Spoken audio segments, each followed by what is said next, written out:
There is a difference between merely existing and truly living. To exist is simply to have the lungs breathing and the heart beating. It is mere survival, nothing more.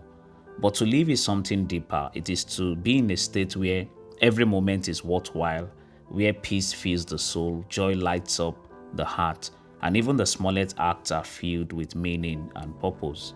Many people pass through life without ever touching this fullness. They survive, but they never live. Yet Jesus did not come to give us mere survival. He came that we might have life and have it to the full. John chapter 10, verse 10. Today's gospel gives us the divine secret, the recipe for life in its truest form. And it is one that stands in sharp contrast to the empty formulas offered by the world. Jesus' words are paradoxical. He said, "Whoever wants to save his life will lose it, and whoever loses his life for my sake will find it." Matthew 16, verse 25. On the surface, it appears to be a contradiction, but this is one of the profound paradoxes that lies at the heart of the gospel. Jesus is not speaking about physical life alone, but of the deepest reality of the human soul. If you cling to life selfishly, it slips through your fingers. But if you pour it out in love for God and others, it blossoms into eternal abundance. It is the divine reversal. As in the way up is down, the way to victory is surrender, and the way to life is death to self. And this same truth echoes in our first reading from the book of Deuteronomy. Moses reminds the people of Israel to remember and keep God's statutes and commandments, not as a burden, but as a path to life. He says, keep his statutes and commandments, so that it may go well with you and your children after you, and so that you may live long in the land of the Lord your God is giving. Deuteronomy chapter 4, verse 40.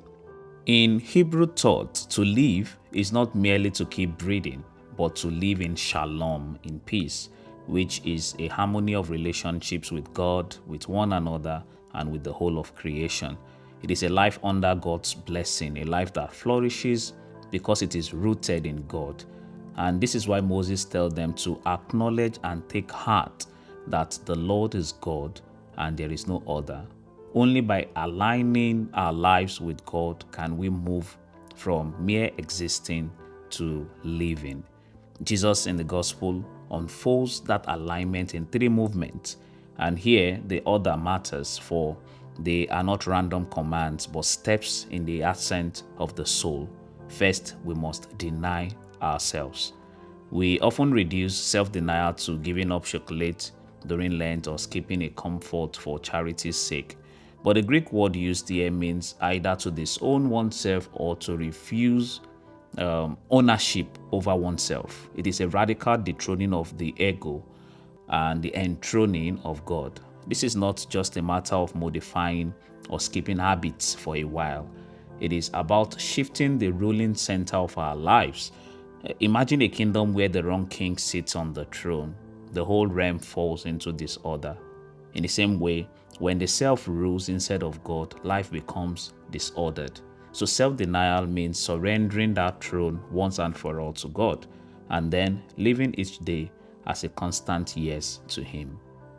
The second movement up the ascent of the soul is to take up the cross. In Jesus' time, this image would have been shocking. The cross was not yet a symbol of hope. It was the cruelest form of execution. To take up the cross meant to accept the path of sacrificial love. Luke's gospel adds one crucial word daily in Luke 9:23. It is not about a single heroic moment of martyrdom. It is about a life shaped every day by the willingness to give oneself away. Sometimes the cross is visible and heavy, like the sacrifice we make for our families, the sacrifice of leaving family and homeland for mission field, the choice to remain faithful when it's cost dearly. It's also sometimes very small and quiet in the daily choices we make, the choice to put another person's needs before ours, to be patient when we are exhausted, to forgive when we would rather hold on to resentment. The cross is not about loving pain for its own sake. No, God is not a sadist. It is about loving so deeply that we are willing to bear any cost for the sake of the one we love. The third movement is to follow Christ, and this is the natural completion of the first two. Having said no to the self and embraced the way of the sacrificial love, the disciple now walks in the Master's footsteps wherever he leads. The Christian life is not about charting our own course or of life and asking Jesus to bless it. No, it is about fixing our eyes on Jesus and letting him set the course for us. The image is almost like the childhood game called Follow the Leader. In that game, every move of the leader is mirrored. But here, the leader is the Lord of life, our Lord Jesus Christ. And the road he takes is the way of truth, the way of holiness and joy. And because he has walked it first, there is no valley too dark, no hill too steep, where he will not go with us. And we see this recipe for life lived out perfectly in the saints. And today we celebrate and remember Saint Dominic, born in Spain in the late 12th century. Dominic could have sought comfort, honor, and ease, but he emptied himself, he denied himself, living simply, owning nothing, eating sparingly, so that nothing would weigh him down in the service of the gospel. He took up his cross daily, walking from town to town on foot, preaching tirelessly, confronting falsehoods, and bearing the sorrows of the church. And he followed Christ with unwavering obedience, founding the order of preachers, the Dominicans, not to glorify himself, but to equip others to proclaim the truth. His life was not about self-preservation, but about self-giving. And in losing his life for Christ, he found it in fullness. And this is not only St. Dominic's calling, it is also ours. Yet the challenge is that the world constantly whispers a different recipe for life, like preserve yourself, seek comfort, accumulate, hoard, avoid risk, take control. Social media tells us that life is about being admired, the number of people who follow us, the number of likes we get from uploading a picture. Advertising department tell us it is about having more. Our fears tell us it is about avoiding loss. But Jesus' words today cut through this noise. If you cling to life on those terms, you will lose it. If you give it away for my sake, for Christ's sake, you will find it. And there is an urgency to this call. Jesus says the Son of Man will come in his Father's glory with the angels, and then he will reward each person according to what they deserve, what they have done. Matthew 16:27.